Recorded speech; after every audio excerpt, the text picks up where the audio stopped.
Feminis itu cewek-cewek yang galak dan gampang tersinggung, bukan sih?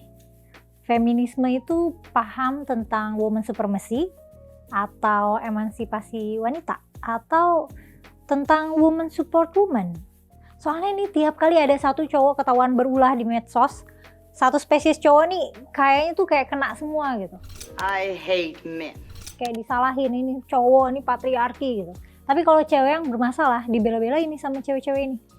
Mungkin emang ada sebagian yang menganggap bahwa feminisme itu merupakan paham atau pemikiran yang menuhankan perempuan gitu ya. Atau sampai sekarang mungkin banyak juga yang nggak tahu feminisme itu sebenarnya apa gitu. Banyak interpretasi yang mengitari istilah feminisme ini sehingga kalau orang ditanya, kamu feminis bukan? Jawabannya mungkin, ya feminisme yang gimana dulu nih? Jadinya susah ngelihat feminisme dalam satu payung definisi yang sama.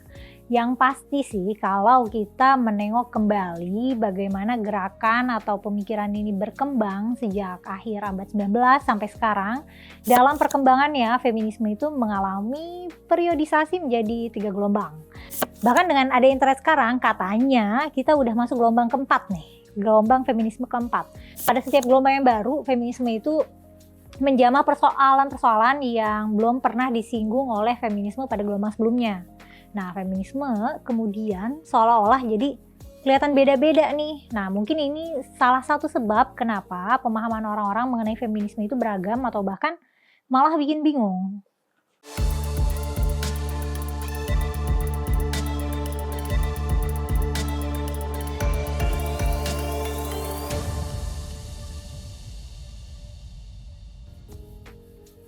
Istilah feminisme gelombang pertama itu sebenarnya baru dilontarkan ketika feminisme gelombang kedua muncul. Nah, yang di-refer ketika ngomongin feminisme gelombang pertama itu adalah gerakan yang terorganisir yang pertama kali ada pada akhir abad 19 hingga awal abad 20 untuk menuntut hak-hak perempuan, terutama hak untuk memilih dan dipilih dalam politik. Ada istilah khususnya nih, namanya woman suffrage. Nah, pemenuhan hak politik ini dianggap sebagai keberhasilan utama dalam perjuangan feminisme gelombang pertama. Karena dulu perempuan gak punya hak untuk ngevote.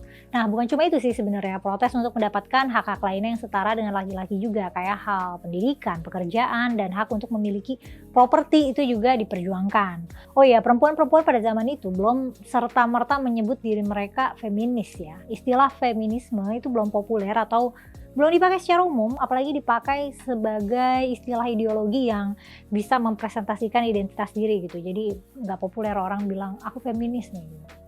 Nah, mulai tahun 60-an barulah pertama kali istilah gelombang dalam feminisme ini muncul. Mulai masif nih penggunaan kata feminisme. Feminisme gelombang kedua itu mencoba merangkul isu-isu gender yang lebih luas selain ketidaksetaraan hukum, kayak misalnya reproductive rights, diskriminasi dalam tempat kerja, dan gender roles yang membatasi perempuan. Nah, menurutku ya, film pendeknya Agnes Varda yang judulnya Woman Reply yang dirilis tahun 75, aku kira ini cukup untuk menggambarkan isu-isu yang dibawa pada feminisme gelombang ini. Nah, di era ini juga mulai muncul tuh percabangan dari gerakan feminisme kayak misalnya feminisme liberal dan feminisme radikal. Perbedaan aliran ini didasari oleh perbedaan asumsi mengenai apa yang menyebabkan ketidakadilan dalam hidup perempuan dan cara untuk mengatasi hal tersebut. Nah, biasanya ini di perempuan di negara-negara barat sih ya biasanya. Jadi feminisme liberal itu nganggep bahwa stereotip perempuan itu lebih lemah dan semacamnya, itu yang bikin perempuan kehilangan hak-hak yang sepadan dengan laki-laki. Stereotip itu dijadikan justifikasi bahwa sah-sah aja dong buat ngegaji perempuan lebih sedikit misalnya. Orang kerjanya juga kan nggak seberat laki-laki.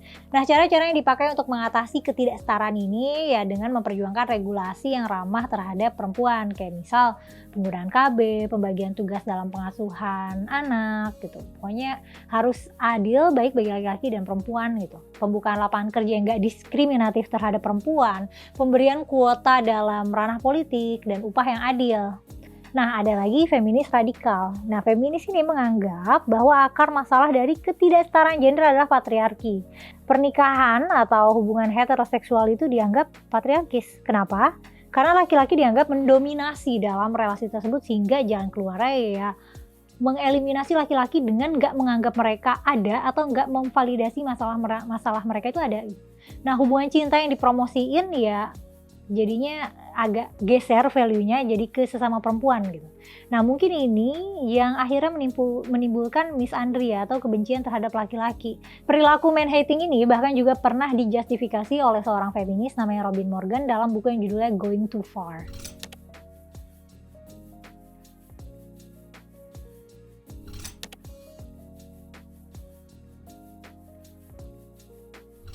Jadi, feminis radikal itu menganggap bahwa pada dasarnya dunia itu dijalankan oleh laki-laki atau dikuasai oleh laki-laki, makanya disebut patriarki. Nah, yang jadi pertanyaan, emangnya patriarki ini sistem terorganisir apa gimana gitu? Mungkin aja sih ada laki-laki yang secara sengaja emang tahu kalau kecenderungan superioritas laki-laki ini ada. Tapi kalau secara keseluruhan kayaknya unlikely untuk setiap laki-laki itu punya satu komando yang sama-sama berbondong melihat perempuan sebagai makhluk inferior gitu dan diopres terus. Nah, budaya atau let's say kecenderungan laki-laki yang kayak gini itu bisa jadi ada jejak evolusinya, terutama setelah revolusi agrikultur ya. Nah, terus pada suatu titik gitu along the way, advantage ini dimanfaatkan sama institusi-institusi tertentu untuk melanggengkan otoritas laki-laki. Nah, laki-laki juga belum tentu sadar kalau mereka terjebak insting yang mungkin mulai usang dan gak relevan dan merugikan perempuan atau mungkin merugikan dirinya sendiri. Nah, lanjut lagi, gerakan feminisme gelombang kedua nih dianggap kurang inklusif terhadap perempuan non kulit putih, perempuan queer, dan perempuan dengan kondisi ekonomi menengah ke bawah. Makanya feminisme gelombang ketiga yang diprakarsai mulai tahun 90-an itu berusaha merespon eksklusivitas itu. Nah, jenis-jenis identitas gender yang diperjuangkan jadi lebih beragam. Nggak cuma gender binary doang. Bahkan feminisme gelombang ketiga ini nggak hanya melihat aspek gender sebagai satu-satunya identitas yang berpengaruh dalam kesetaraan gender atau ketidaksetaraan gender, tapi juga identitas lain yang ada kayak misalnya ras atau status ekonomi. Nah, persimpangan ini nih yang bikin struggle kelompok-kelompok tertentu dianggap berbeda. Jadi misal kita ambil contoh di Amerika ya, seorang laki-laki kulit putih dan termasuk dalam status ekonomi upper class itu punya privilege paling tinggi di antara kelompok lain. Artinya ya dia dianggap nggak mengalami penindasan. Meskipun mau ngeklaim tertindas pun kemungkinan nggak akan dianggap valid.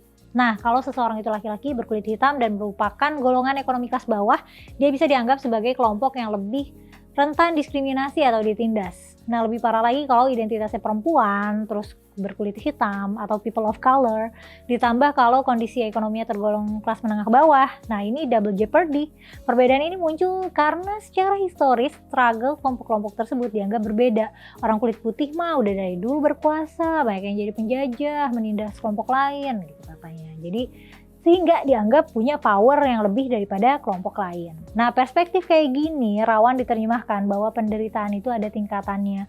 Ada kelompok yang diklaim lebih menderita daripada kelompok lain, sehingga pada level tertentu hal ini bisa dijadikan justifikasi untuk menginvalidasi penindasan kelompok yang dalam hierarki itu dianggap nggak punya penderitaan. Kayak misal, cowok mah udah sejak dari awal peradaban juga suka menindas perempuan, jadi sekarang rasain aja tuh kalau kena pelecehan. Nah, jatuhnya kan jadi bias banget ya.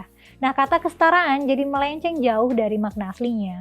Kadang-kadang kita juga terjebak victimhood nih, ngerasa paling jadi korban. Kalau misalnya kita pernah dilecehin laki-laki atau gimana, nanti kita merasa kayak survivor, si paling survivor, dan kita ngejadiin itu whole of our identity. Itu menurut aku bikin kita itu melanggengkan victimhood dan bikin kita kehilangan self agency.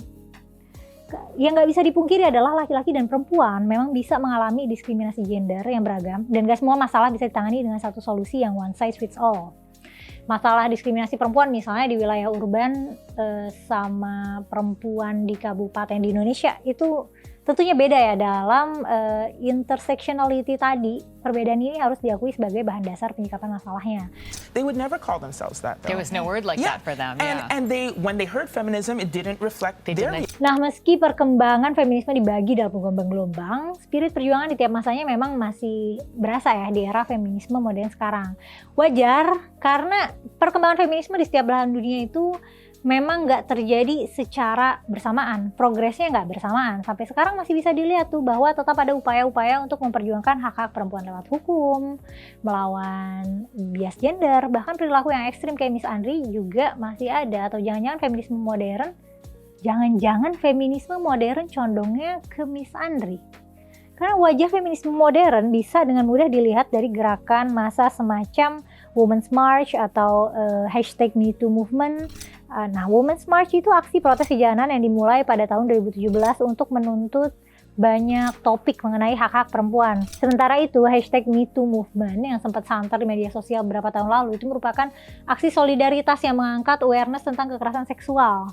Jadi para partisipan gerakan ini memposting kisah kekerasan seksual yang pernah mereka alami, dan harapannya biar ada ruang senasib sepenanggungan buat para perempuan yang merasakan hal yang sama, dan supaya ada kesadaran kolektif gitu untuk nge-address masalah itu. Tapi gerakan ini juga menuai kontroversi karena cerita soal kekerasan seksual dianggap triggering bagi sebagian korban, dan mungkin sebagian lagi nganggap itu empowering ya.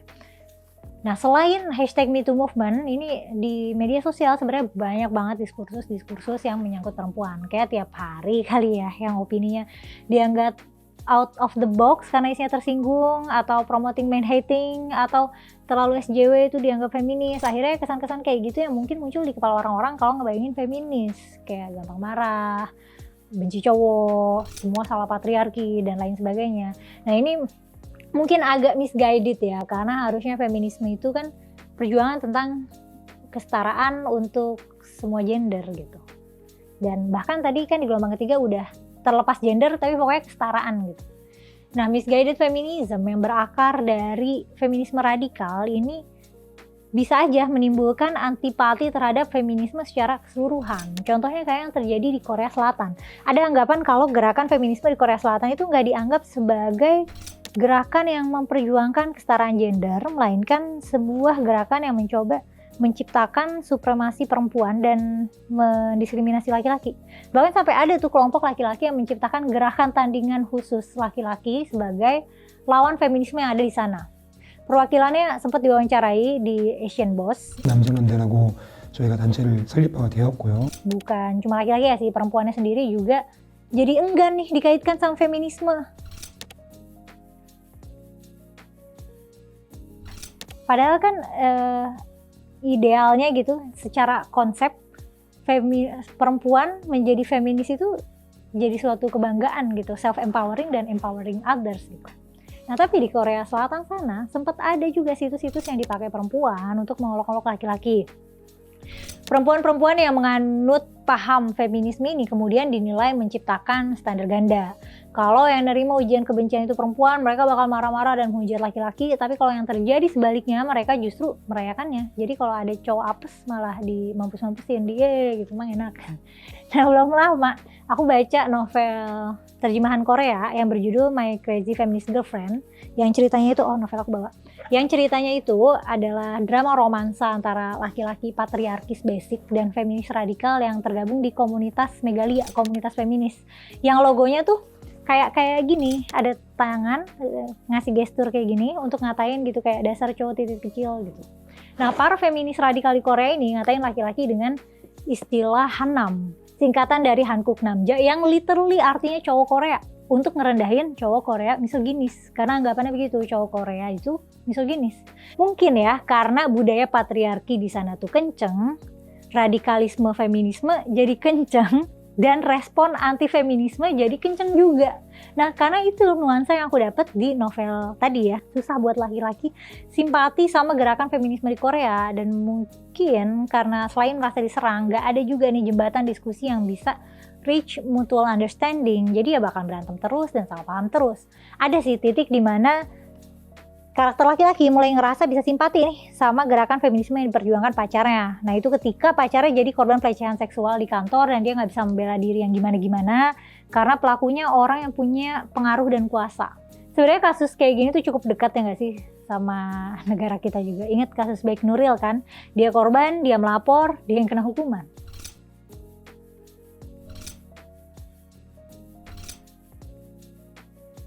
Nah, salah satu gerakan feminisme radikal di Korea Selatan tuh salah satunya menolak untuk pacaran dan menikah, menolak untuk pakai make up dan dress up karena itu juga patriarkis. Perempuan berusaha memenuhi standar kecantikan itu patriarkis. Perempuan itu tuh bukan hiasan dan pemandangan buat laki-laki. Tapi mungkin gerakan itu juga merupakan respon budaya juga karena standar kecantikan di Korea Selatan itu rada ekstrim ya, dimana remaja melakukan operasi plastik itu adalah hal biasa dan industri kecantikan kayak makeup dan skincare di Korea Selatan itu kan pasarnya kayak gila banget.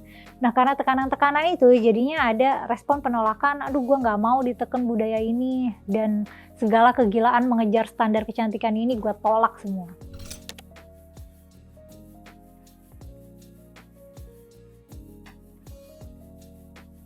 Nah, nggak heran juga kali ya dari hasil penelitian yang divisualisasikan oleh CNN, kelihatan nih kalau laki-laki muda di Korea Selatan itu umumnya anti-feminis, terutama laki-laki mudanya.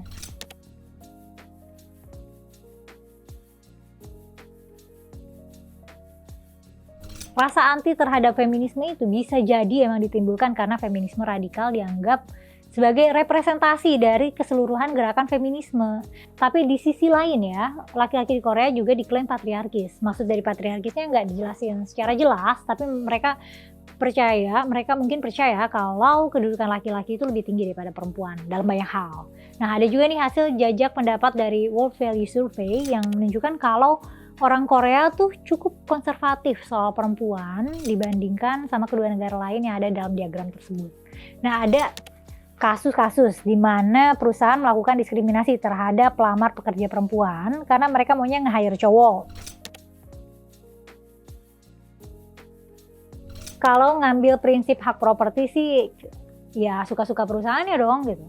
Tapi kalau dari kacamata feminisme hal tersebut tentu jadi masalah karena laki-laki dan perempuan gak punya kesempatan yang sama. Ruang aman buat perempuan juga jadi terancam. Perempuan Korea harus ekstra hati-hati ketika berada di dalam ruang private. Soalnya suka ada spy cam yang bisa kapanpun mengintai mereka. Terus dulu ada juga nih idol K-pop yang dihujat fans laki-laki karena dia tuh nunjukin kalau dia baca Kim Ji-young 1982 yang isinya tuh dianggap feminis. Padahal aku juga baca ya novel itu tuh bukan feminis yang preaching keras gitu loh. Itu sebenarnya kayak novel tentang pengalaman perempuan yang sebenarnya nggak preaching kayak film Barbie gitu. Tapi di Korea tuh itu penolakannya keras banget. Nah aku juga nemu nih grafik yang nunjukin kalau ada perbedaan gap ideologi antara anak muda baik laki-laki dan perempuan di Korea Selatan. Perempuannya cenderung semakin liberal dan laki-laki semakin konservatif. Nah pemicunya itu gerakan feminisme terutama setelah hashtag MeToo movement itu merebak seluruh dunia. Nah efeknya kerasa nih. Rasio pernikahan di Korea Selatan menurun, demikian pula rasio kelahiran, bahkan sampai jadi yang terendah di dunia. Artinya secara kolektif, masalah gap cara pandang ini bisa berpengaruh terhadap keberlangsungan hidup manusia dalam jangka panjang. Jadinya kalau mau nyimpulin, gerakan feminisme di Korea jadinya nggak efektif karena bukannya mengajak laki-laki sebagai ally, sebagai aliansi, malah jadi musuh gitu. Jadinya kan itu menjauhkan dari tujuan untuk menuju kesetaraan gender dong. Nah kalau feminisme di Indonesia gimana nih? Awal sepak terjangnya mungkin bukan perjuangan mendapatkan hak pilih dan dipilih dan pemilu ya. Bisa dibilang kita udah menikmati hasil perjuangan tersebut ketika pemilu diadakan pertama kali di Indonesia tahun 55. Di atas kertas, perempuan udah bisa berpartisipasi dalam pemilu. Yang kelihatan banget jejaknya sih di masa modern ini ya, citra feminisme di Indonesia juga beragam sebenarnya. Sama halnya kayak feminisme di Korea Selatan. Ada juga stigma negatif yang melekat pada feminis Indonesia. Ya gimana ya, di media sosial gitu kadang suka ada emang feminis-feminis yang ributin hal-hal yang terlalu tidak urgent gitu. Misal pernah nih ada feminis yang marah karena ada perempuan yang bikinin bekal untuk suaminya.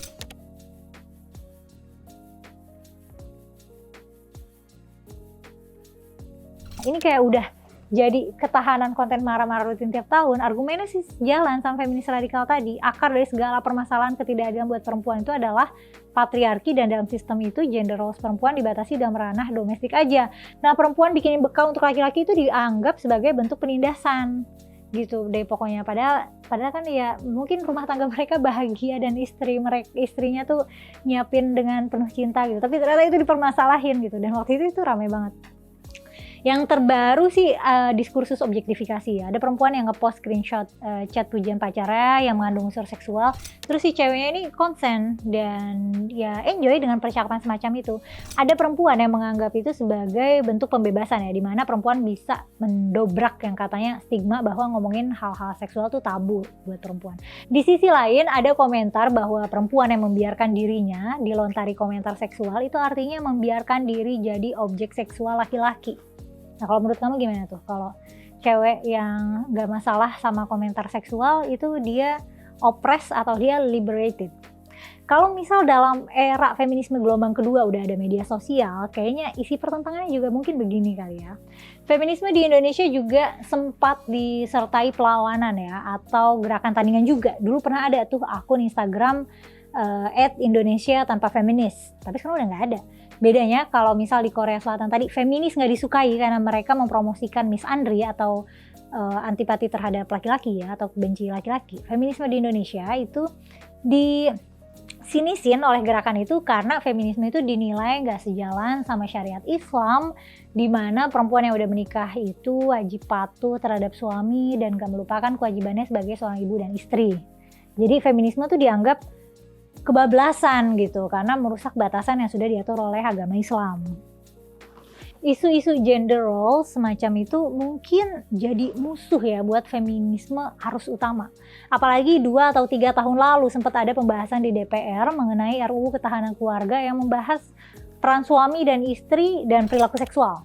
Kabar terakhirnya sih RUU ini udah dikeluarkan dari prolegnas, tapi ngebayanginnya ngeri juga ya kalau sampai bisa diatur sedemikian rupa. Selain isu-isu tadi, isu kekerasan seksual juga jadi concern yang sangat penting dalam lanskap feminisme modern di Indonesia. Pada tahun 2016, Komnas Perempuan merancang RUU penghapusan kekerasan seksual yang akhirnya disahkan menjadi UU Tindak Pidana Kekerasan Seksual pada tahun 2022 kemarin. Nah, undang-undang ini sempat jadi perdebatan di internet karena memasukkan unsur kekerasan seksual non-fisik, kayak misalnya catcalling dan siulan yang pengukurannya itu subjektif. Nah, ngomong-ngomong catcalling, dulu waktu aku masih muda, aku tuh kalau lagi jalan sendirian takut banget kalau di catcall. Kayak, norak banget sih, kayak bikin aku ngerasa nggak aman. Tapi setelah lebih dewasa aku jadi kayak lebih biasa aja karena aku ngerasanya itu cuma kayak cowok-cowok pengangguran atau cowok yang gak ada kerjaan dan mungkin tidak terdidik dan ya mungkin kayak gitu.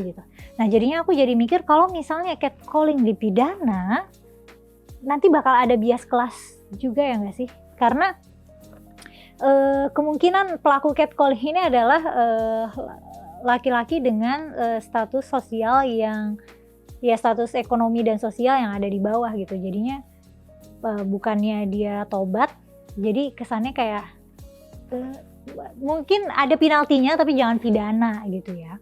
Kalau kita mau memperjuangkan kesetaraan gender, jangan sampai kita juga jadi bikin gap kelas, jadi klasis gitu. Karena belakangan ini juga banyak nih kasus-kasus kekerasan seksual yang dibongkar lewat media sosial. Di antaranya yang lumayan bikin ramai dunia maya itu dugaan pelecehan seksual oleh salah satu penulis film Penyalin Cahaya, di mana ironisnya film itu mengangkat isu pelecehan seksual juga. Tapi kasus ini belum ada titik terangnya sih, nggak ada proses hukum berjalan dan pelaku juga masih terlibat dalam pembuatan naskah sinema.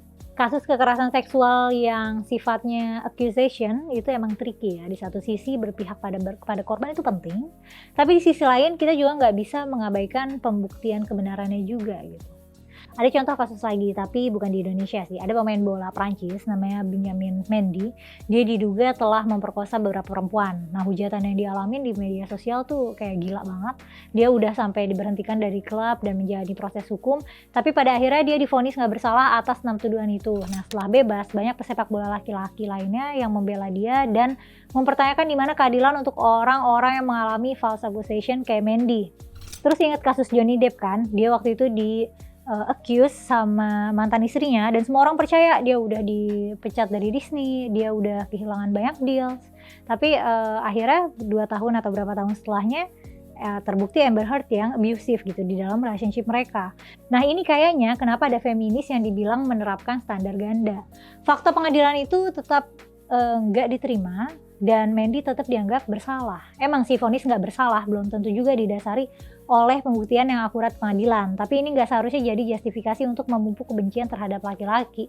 Ini sih yang dipertanyakan ya, target kesetaraan feminisme itu harusnya kan buat semua gender, kan kesetaraan gender. Tapi ketika ada kemungkinan laki-laki mengalami ketidakadilan, portal kesetaraan itu tuh seolah-olah juga jadi timpang. Padahal sekali lagi feminisme itu kan harusnya jadi solusi buat semua. Tapi respon laki-laki Indonesia menurutku ya terhadap feminisme itu kayaknya cukup oke deh. Nggak menimbulkan gejolak anti feminisme yang gimana-gimana. Kalau tadi anti feminis Indonesia tanpa feminis itu kan justru banyak yang lawan itu dari perempuan sendiri ya. Tapi kalau misalnya di Indonesia nih, ada komunitas aliansi laki-laki baru yang ikut menyuarakan untuk menuntut keadilan bagi korban kekerasan seksual. Nah ini keren sih, karena kalau kita menginginkan dunia dengan kesetaraan gender, ya of course butuh keterlibatan laki-laki. Kita kan hidup bareng nih. Sebagai komunitas besar, perempuan dan laki-laki harus kooperatif. Dan ini juga sebenarnya memunculkan adanya peran gender tradisional, di mana peran perempuan itu ya misalnya ngurus urusan domestik dan ngurus anak, sementara laki-laki menjadi provider gitu, kooperatif ya. Nah peran gender tradisional ini bertahan karena sebenarnya works untuk ketahanan unit keluarga gitu, for so long. Tapi karena sekarang udah lebih terbuka, banyak layanan yang bisa diakses secara murah dan mudah gitu, makanya perempuan jadi bisa kerja juga gitu, bisa berperan di luar karena misalnya nggak perlu masak, ada GoFood, ada catering, bisa bayar guru privat les buat nemenin anak belajar, bisa ada asisten rumah tangga gitu buat bantu bebersih dan lain sebagainya. Jadi urusan domestik teratasi dan keluarga jadi punya double window income ya, jadi even better. Dan mungkin perempuannya bisa lebih happy karena bisa mengaktualisasi diri. Tapi ya nggak semua ya, banyak juga perempuan yang lebih bahagia kalau jadi ibu rumah tangga. Lanjut ngomongin kekerasan seksual, laki-laki juga bisa ngalamin kekerasan seksual, dan meski laki-laki dianggap memiliki sejarah panjang melakukan penindasan terhadap perempuan, nggak etis rasanya kalau kita menganggap laki-laki zaman sekarang pantas menderita gitu atau pantas mendapatkan ketidakadilan. Meskipun memang seringnya pelaku kekerasan terhadap laki-laki itu ya pelakunya laki-laki juga sih. Tapi kita tetap mesti aware nih kalau kita tuh ada gender bias. Misalnya aku mikir laki-laki itu nggak ada yang benar, pasti punya niat jahat, pasti otaknya isinya seks mulu. Nah bias-bias gender kayak gini itu ngasih kita prejudis duluan nih terhadap individu-individu. Ya harusnya mungkin kita proses dulu, karena ini jadi prejudis ini jadi melanggengkan lagi diskriminasi terhadap laki-laki jadinya. Nah laki-laki sebagaimana perempuan juga berpeluang jadi korban bias gender ya. Bias gender ini emang kemungkinan nggak muncul secara sengaja ya, artinya bisa jadi itu bagian dari insting kita yang dipengaruhi evolusi baik secara biologis maupun secara kultural. Meskipun punya bias itu alamiah, tapi kan ini udah 2024 ya nggak sih? Kalau misalnya ada yang nggak relevan, misalnya biasnya tuh nggak relevan lagi untuk dipelihara, yang nggak perlu kita pakai dalam menilai seseorang, ya udah nggak relevan gitu. Baik itu bias gender yang mendiskriminasi laki-laki maupun perempuan. Bisa lah ya bias gender ini dinavigasi dengan kemampuan bernalar. PR besar banget nih buat masing-masing individu ya, buat semua orang menurutku, identifikasi dan address bias gender di diri kita. Kalau kita lagi menghakimi orang, mungkin tanya lagi ke diri sendiri apakah ini bias gender dan apakah bias gender ini punya ground yang oke gitu. Misalnya ada cowok nganggur lama banget, terus kita jadi mikir parah banget tuh orang nganggur jadi beban udah lama banget. Nah kalau itu cewek kita akan mikir gitu nggak ke cewek pengangguran? Karena jadi pengangguran untuk cewek tuh kayak lebih bisa dimaklumi ya gak sih? Karena di standar patriarki juga jadinya kan laki-laki itu harus provide ya. Atau kalau ada cewek nih yang sukses banget di karirnya tapi belum nikah-nikah, kita mungkin mikir ya ampun ngurusin karir mulu, ntar keburu tua gak ada yang mau gitu. Kalau misalnya itu cowok kita akan mikir gitu juga gak? Tapi ya emang harus dibarengin sama baca realitas juga sih. I mean, emang cewek dan cowok berpikir dengan cara yang berbeda kan. Ya, secara hormon tuh kita nggak sama dan hormon-hormon ini mengaruhi cara kita merasa, berpikir, dan berperilaku. Ya itu kenapa pola umumnya perempuan lebih melankolis dan cowok lebih agresif gitu. Terus ya bias gender ini juga to some extent bisa berguna ya. Misalnya kita lagi jalan sendirian di gang gelap, terus ada cowok yang ngikutin kita. Terus kita mikir nih cowok pasti punya niat nggak baik. Ya itu useful ya, maksudnya cari aman. Jadi bukan berarti kita eliminate biasnya, tapi kita aware dan kita kontrol dan kita proses. Balik ke feminisme lagi nih, jadi intinya ya emang susah ya untuk membayangkan satu ide yang universal ketika lagi ngomongin feminisme. Ya, yang aku yakin sih emang core spiritnya itu kan sebenarnya kesetaraan untuk semua gender. Tapi implementasi dan target dari kesetaraan ini bisa beragam banget. Jadinya pemikirannya dinilai nggak konsisten dan double standard. Nah, kalau menurut kamu gimana nih? Kamu feminis bukan? Kalau iya, feminis yang gimana? Yang galak katanya jinak, canda ya. Tapi kamu yang marah-marah atau yang berusaha ngasih paham nih? Atau kamu jangan-jangan anti feminis? Sebenarnya feminisme yang kayak gimana sih yang urgent banget? Terutama untuk konteks di Indonesia, dan feminisme modern itu terutama di Indonesia itu perlu menjawab tantangan-tantangan yang kayak gimana. Tulis pendapat kamu di kolom komentar ya.